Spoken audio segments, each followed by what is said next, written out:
The sea air always carried a chill in Norwich, even in spring. April of 1971 came with sharp breezes and the smell of salt and driftwood. Along the boardwalk, waves slapped rhythmically against the rocks, and seagulls circled above the rooftops. On most afternoons, around 4 o'clock, residents would see the same figure on the shoreline, a woman in her 30s, wrapped in a dark green coat, walking a golden retriever named Jasper. Her name was Helen Norwood. At 36, Helen lived a quiet life just 2 blocks inland from the water. She was known for her routine. Morning tea at the window, a short walk to the local grocer, a few hours of reading or volunteering at the library, and always an afternoon stroll with Jasper. She didn't speak much, but everyone in that part of town knew her gentle nod, her neat appearance, and the way her dog never strayed more than a few steps from her side. On the afternoon of April 17th, Helen left her house as usual, but she didn't come back. Just before dusk, Jasper returned alone. The dog was wet, panting, and scratched at the front door until a neighbor noticed. The dog's leash dragged behind him, intact, unbroken. The neighbor assumed Helen had tripped or was delayed, but when another hour passed with no sign of her, police were called. The shoreline was combed that evening under the growing wind and lowering sky. Officers walked the beach with flashlights, joined by locals carrying lanterns and calling her name. They found nothing. No purse, no scarf, no signs of struggle. Only the leash tracks in the sand that stopped suddenly near the edge of a small grassy dune. In the following days, the search expanded. Divers were brought in to search the harbor. Police interviewed shopkeepers, old friends, even guests at the seaside hotel, where Helen had worked a decade earlier as a receptionist. Some said she'd recently seemed distracted. Others said she'd been the same as always, polite, quiet, punctual. There were no sightings, no ransom notes, no accidents reported, no cars abandoned. Helen Norwood had simply vanished. For weeks, the story gripped southeastern Connecticut. Headlines read, "Woman lost at sea? Local mystery deepens." Radio hosts speculated about tides and hidden cliffs. Psychics called in with visions, but nothing broke the silence of her disappearance. Eventually, the trail went cold. The dog, Jasper, was taken in by Helen's sister, who moved out of state soon after. The small white house near the shore was sold, and Helen's name became one of those whispered ones, tied to late-night conversations and local legends. They called her the woman who walked into the wind. Years passed, generations came and went, and the seaside hotel where Helen had once worked changed hands several times. Once a luxury retreat in the 1940s, the hotel had lost its luster by the early 2000s. Still, it remained open, clinging to its history, with its creaky staircases and ocean view balconies, drawing travelers who liked their lodging with a bit of faded charm. Then, in the fall of 2023, everything changed. The hotel's new owners began a long overdue renovation. They hired a crew from Boston to replace the aging wood paneling in the East Wing, a section of the hotel that had been closed off since the mid-'70s. The hallway had been boarded up for decades, sealed behind a locked archway most guests never noticed. On October 3rd, a carpenter named Dave Harris was working alone in that section. While removing one of the thick oak panels near the stairwell landing, he spotted a glint of light behind the wall. Curious, he cleared away dust and insulation, then pried back a narrow strip of wood. There, wedged between the support beam and the interior masonry, was a small silver bracelet. It was tarnished but intact. A delicate chain, oval charm, and engraved in curling cursive letters was one word, Helen. At first, Dave didn't think much of it. He assumed it belonged to a guest or staff member from long ago. He placed it in his toolbox and continued working. But that night, back at the hotel's temporary break room, he mentioned it in passing to the project's supervisor, a local man named Alan Price. When Alan saw the bracelet, his face changed. He remembered.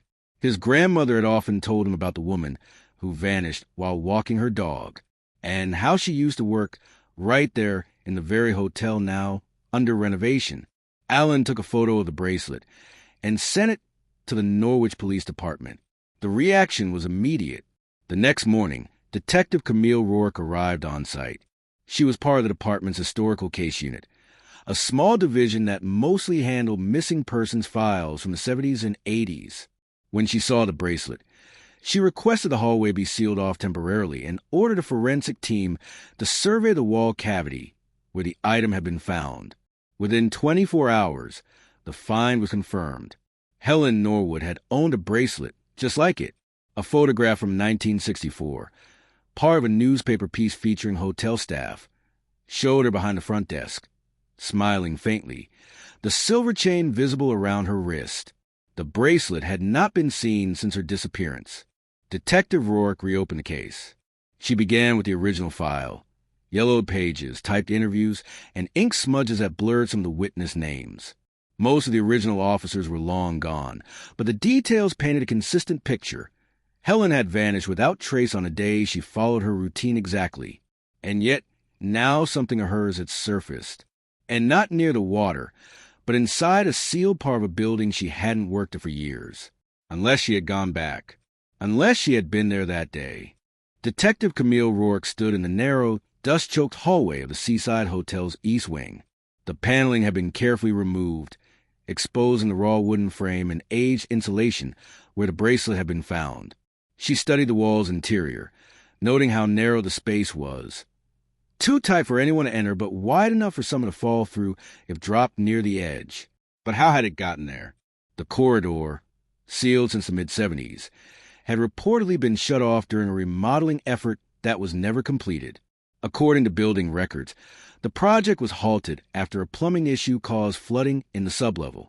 Instead of repairing the east wing, the hotel had simply locked it up, a locked hallway, hidden for decades. And now, a bracelet belonging to a woman who vanished in 1971. Camille sent the bracelet to the state crime lab for analysis.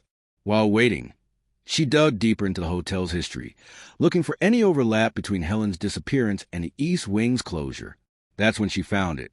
A maintenance order dated April 20th, 1971, just 3 days after Helen vanished, requested that the East Corridor be temporarily closed off due to water infiltration and odor. The request was signed by the then manager, a man named Charles Levitt. She tracked down an address. He had died in 2009, but his son, Mark Levitt, still lived nearby. Mark agreed to meet at a cafe off Main Street. A tall, quiet man in his 60s, he remembered the hotel vividly. "My father practically lived there," he said. "He managed the place for 20 years. I used to visit after school." When asked about the East Corridor, Mark hesitated. "I remember being closed off fast. Like, all of a sudden. I asked Dad about it, and he just said they were renovating. But I don't remember any workmen." Camille showed him a copy of the original work order. He squinted. "That's his handwriting, all right. But I'll be honest, I always thought something was off about that wing. My dad never talked about it. And after Helen disappeared, he got real quiet. That name again. Helen." Mark leaned forward. "Didn't she used to work there?" Camille nodded. "In the early 60s. Front desk. Left around 1965. "Funny," he said, lowering his voice. "I remember seeing her there after that." She straightened. "You're sure?" He nodded slowly. "I was only a kid, maybe 10 or 11, but I remember walking past the back garden and seeing her on the veranda. She was talking to a man." "What man?" "I don't know. He was tall. Wore a suit, I think. I just remember his hands. He kept wringing them. Nervous, maybe. Do you remember when that was?" He thought hard. "It was warm. I want to say April." Camille's pulse quickened. That could have been days or hours before Helen vanished. Back at the department, she reviewed the original witness statements. None mentioned Helen being seen near the hotel that day. But in the list of people questioned back then, one name caught her attention. George Enderlin, a long-time guest at the Seaside Hotel. He had stayed there from 1969 to the spring of 1971, 2 years as a long-term resident, something the hotel occasionally allowed back in those days. He had a reputation for being quiet, scholarly, and polite. No criminal record. No complaints. But then came the detail that broke the case wide open. George Enderlin had also disappeared. According to hotel records, he had checked out suddenly just 1 week after Helen vanished. There was no forwarding address and no formal goodbye. His room had been cleared by staff and his bill paid in cash. But police in 1971 never followed up. It was written off as a coincidence. Camille wasn't convinced. She pulled census data, voter records, DMV databases. Nothing under George Enderlin appeared past 1971. It was like he'd vanished, too. But one archived hotel logbook from that spring contained something intriguing. A note next to his name on April 16th. Special guest. Meeting with H.N. Rhee, Garden Room Project. H.N. Helen Norwood.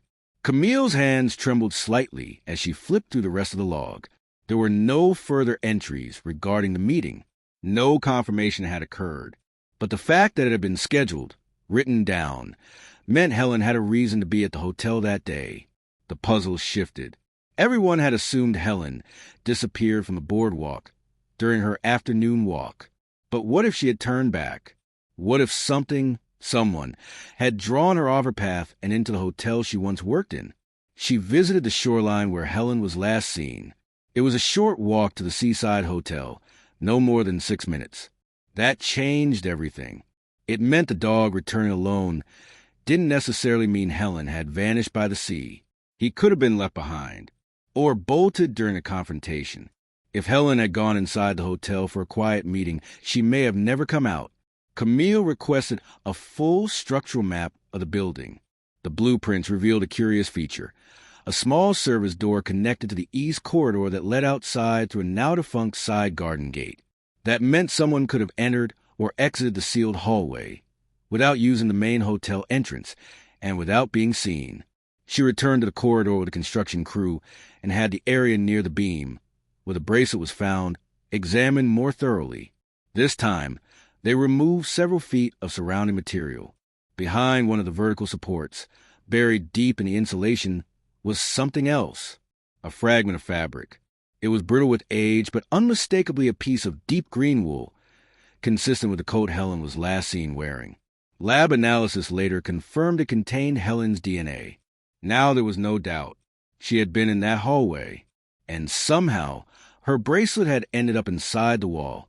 Dropped during a struggle? Pulled off in panic? The position suggested it had fallen, or been yanked off before the panels were sealed. And someone had sealed them. Camille returned to hotel archives and found that all repair work in the East Wing during 1971 had been done in-house. No contractors. That meant only hotel staff had access to the materials. And Charles Levitt, the manager at the time, had signed the request. But another signature appeared on a maintenance checklist from that same week. Gee, Enderlin. Her hands froze. Why would a guest sign a maintenance form? Unless he wasn't just a guest. Further research revealed George Enderlin had previously worked in building maintenance before coming to the Seaside Hotel. That detail had been buried. His prior employment listed under a different name on unrelated property records. But it confirmed a chilling possibility. He had both access to the tools and knowledge of the structure. If Helen had entered the hotel to meet him, and something had gone wrong, he would have known exactly how to hide what happened, exactly where to seal the evidence, and just how to disappear. Detective Camille Rourke now had more than just a coincidence. The bracelet, the scrap of fabric, a meeting log between Helen Norwood and George Enderlin just days before they both vanished. And now, his name, oddly and inexplicably, appearing on a maintenance checklist of the very corridor where Helen's belongings were found. The question wasn't if they had crossed paths. It was why. Rourke turned her attention to George Enderlin's life before 1971. She found fragments. A birth record from 1931 in Yonkers, New York. A trade school diploma in electrical repair. He'd worked in maintenance for several buildings in New Haven, but around 1967, his employment trail went cold. The next time he appeared was as a registered guest at the Seaside Hotel in Norwich, under the same name, but now listed as a retired academic. There were no teaching credentials, no degree, no publications, but there was a curious shift in behavior. Hotel staff logs from the early 70s showed that Enderlin kept mostly to himself. He stayed in room 214, overlooking the side garden. He never had visitors, rarely requested cleaning, paid monthly in cash. But once a month, he requested use of the staff office. This detail came from a long-retired receptionist, whom Camille tracked down in a local senior living center. Her name was Jean Travers, now 85, and she remembered George clearly. He was polite, she said, but always watching. He gave me the creeps. He used to come down and ask to use the typewriter in the office. Said he was writing a book. A book? Camille asked. Jean nodded. Something about language. Or symbols. He brought his own papers. Always very neat. Did you ever see him with Helen Norwood? At this, Jean's expression shifted. I did, actually, she said. Twice. Once in the hallway near the east wing, and once near the garden. Did they speak? They did, Jean said softly, but it wasn't friendly. She looked upset. Camille asked what she meant. She had her arms crossed, and he kept stepping toward her. I heard her say something like, "This is what I agreed to." Then she turned and walked away. Jean remembered the moment clearly, because it had unsettled her at the time. But she hadn't thought much of it after Helen disappeared. Everyone had assumed it happened near the water. Now, Camille knew better. She returned to the east corridor and walked it slowly, this time picturing it not as a construction zone, but as it might have looked in 1971. Clean carpet with paneling, soft wall lamps casting narrow shadows. The service door at the end of the hallway, long rusted shut, would have opened into a garden walkway. It would have been easy to slip in and out unseen. Back at the station, Camille submitted a request for archive property photos from the Norwich Planning Department. She wanted to see what the East Wing looked like before it was closed off. Among the yellowed photo packets, she found an inspection image from April 22nd, 1971, 5 days after Helen vanished. In it, the hallway walls are partially stripped, but one thing stood out, a wooden toolbox. It was sitting beside a ladder near the wall where the bracelet had been found. Camille zoomed in. On the box was a name, scrawled in black marker, G. Enderlin. She now had photographic proof he had worked on that hallway. He wasn't just a guest. He was part of the sealing process. That same afternoon, Camille's request of the state lab came back. A report confirming 2 partial fingerprints lifted from the silver bracelet, 2 degraded for full identification, but enough to confirm they did not belong to Helen. They were male. Camille checked old fingerprint records.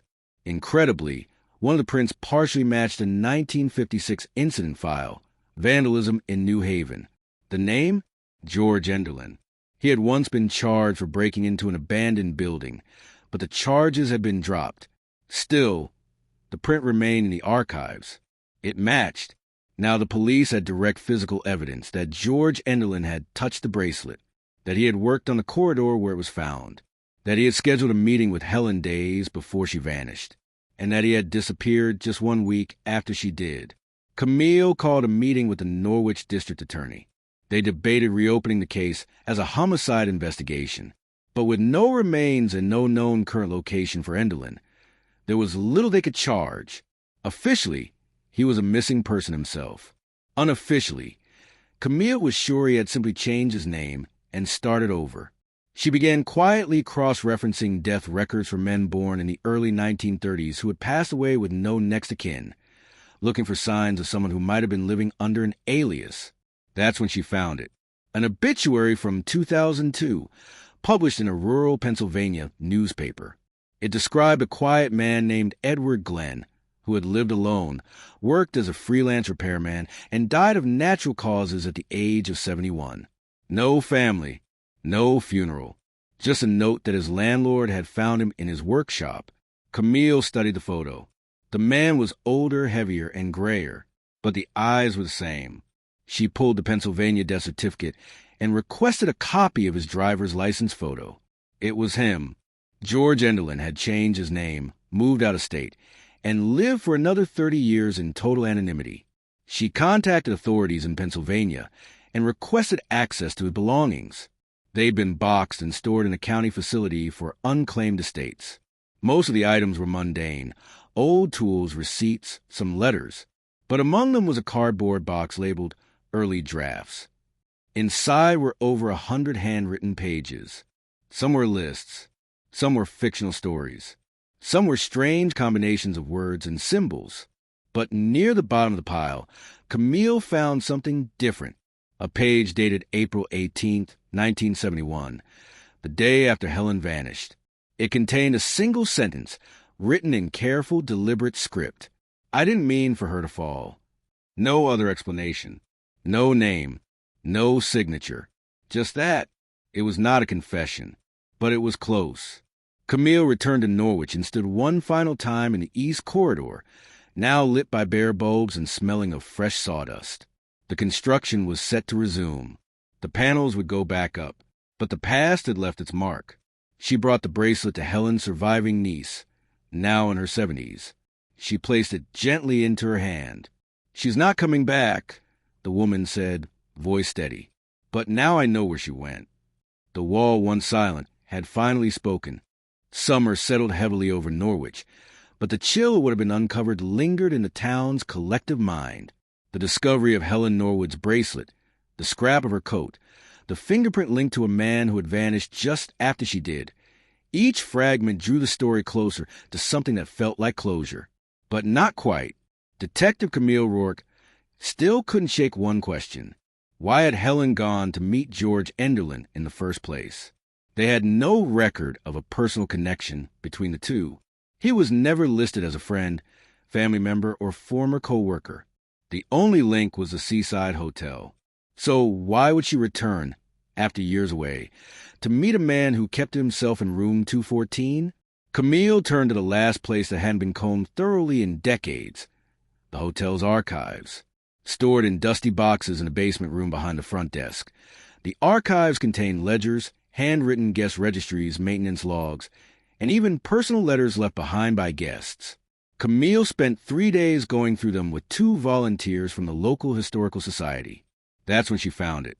A slim, leather-bound journal, tucked between accounting ledgers from 1970. It had no cover name, no identifying marks, but inside were notes written in neat, looping cursive. Observations, dates, even brief sketches. Many pages contained references to guests and staff. Little things. Who was kind, who asked too many questions, who drank too much. On page 32, Camille found the name Helen. The entry was dated April 12, 1971. Spoke to H in Garden. She agreed to return on Friday. Says she remembers more than she let on. Must be cautious. She grows uneasy when I mention the cellar. Camille read it twice, then 3 more times. There it was.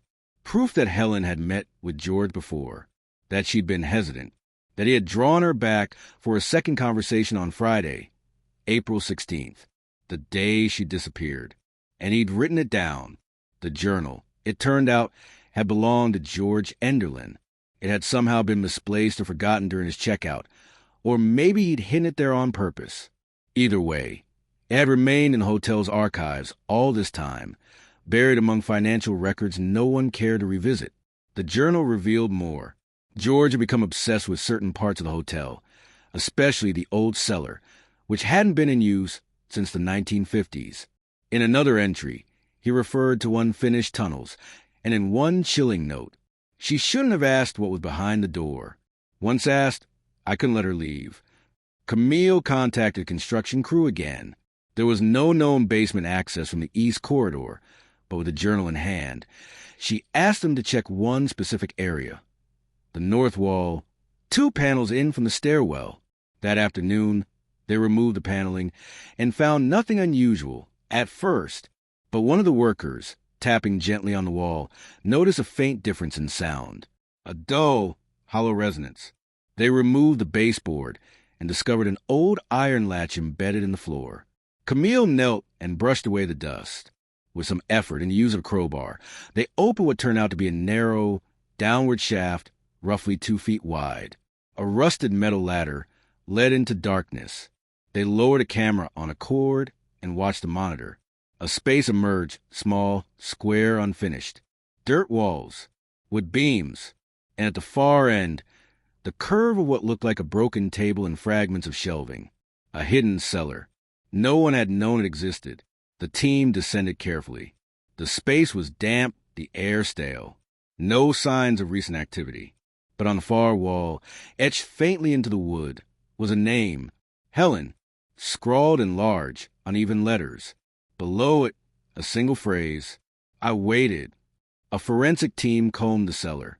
No bones, no hair, no personal items aside from the carvings and what might have once been a rolled-up coat. Age had reduced most organic matter to unrecognizable fragments. Still, the handwriting matched samples of Helen's from old library cards. She had been down there. The working theory now took clearer shape. Helen had agreed to meet George on April 16th, possibly to discuss something he'd told her about the hotel's past, something involving the cellar. She went inside, either willingly or under pressure. She was led into the sealed east corridor and shown the hidden entrance. And then something happened. Whether she was trapped, injured, or silenced, no one could say for certain. But George had kept her bracelet, and days later, he had sealed the wall. Then quietly he disappeared. Camille submitted a final report to the district attorney's office and prepared a presentation for the local community as part of the Norwich Historical Society's lecture series. The idea wasn't to dramatize, but to preserve. The story had lived in whispers for half a century. Now, the facts could be told with clarity and compassion. Helen's niece was invited to attend. After the presentation, she approached Camille and asked if the cellar would be sealed again. Camille hesitated. We're discussing turning it into part of a memorial exhibit. Nothing public. Just something small. Quiet. The niece nodded. That's good. She was always quiet. Weeks later, construction resumed on the east corridor, but one room, just off the hallway, was left untouched.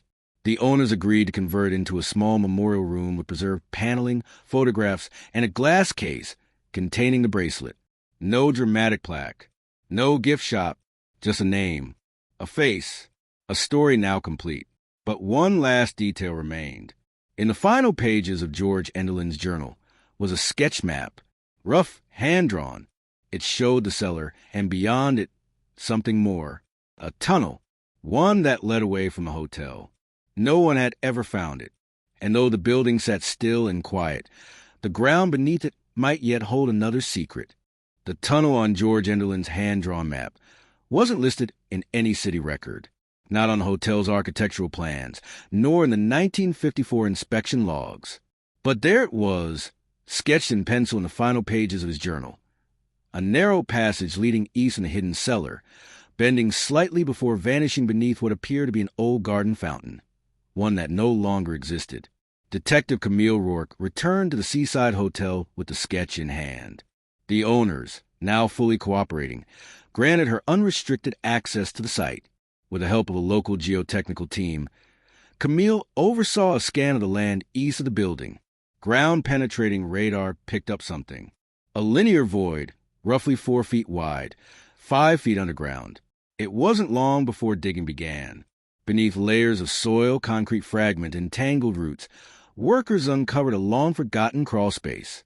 The tunnel stretched only 25 feet, but had been built with intention. Brick-lined walls, wooden braces, and rusted hooks embedded in the ceiling every few feet. No one could determine its original purpose, though one theory pointed to Prohibition-era storage or smuggling. But what they found at the end of the tunnel turned speculation into certainty. A small, rotted wooden chest. Inside were 3 items. First, a tattered piece of linen, once white, now stained with time and dust.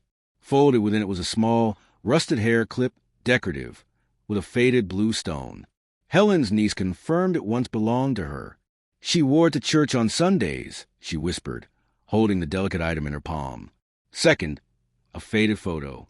Helen, smiling softly beside the sea, wind brushing her hair. On the back, written in tidy script, 1962, My Place of Peace. And third, a notebook, not George's. This one was older, smaller, and clearly not kept by him. Its first few pages were blank. The rest held entries in a woman's handwriting. Camille's hands trembled as she opened it beneath the sterile light of the evidence room. The entries began on April 16, 1971. He told me I could leave tomorrow. Then, still waiting, he brought food again. Something is wrong with him. He speaks in circles. And later, he said he made a mistake. That people are asking questions. I told him I didn't care. I just want to go home. The entries became harder to read. Fewer lines. More pauses between dates. The last page had a single sentence. I can't hear the waves anymore. It was signed simply, HN. The journal confirmed what had only been theorized. Helen had been alive in that hidden space. Cut off, waiting, and writing. Whether George had ever intended to let her go remained unclear. But at some point, either out of fear, guilt, or desperation, he had stopped returning.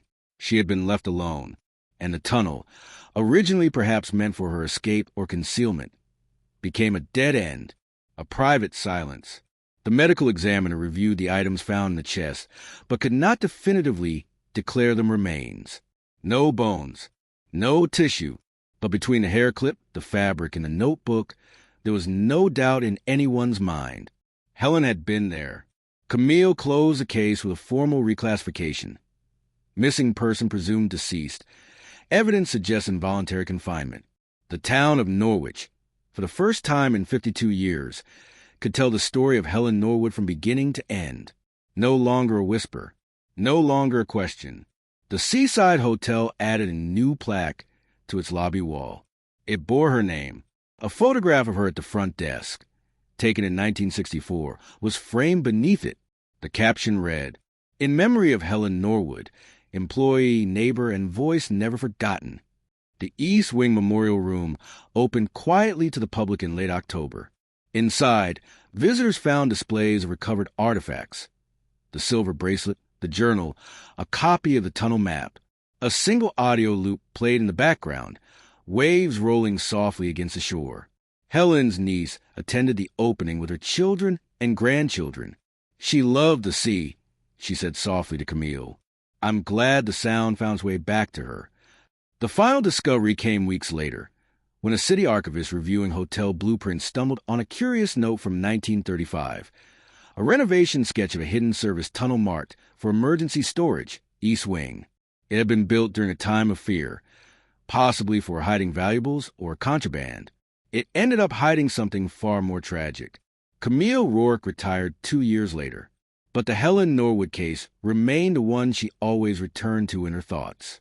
Not because of how it ended, but because of what it revealed. A woman overlooked, a warning missed, a secret walled in, until time and weather brought it back into light, and a bracelet, dropped in panic or pulled free in a final act of resistance, shining silently behind a beam of wood for half a century, waiting for someone to find it.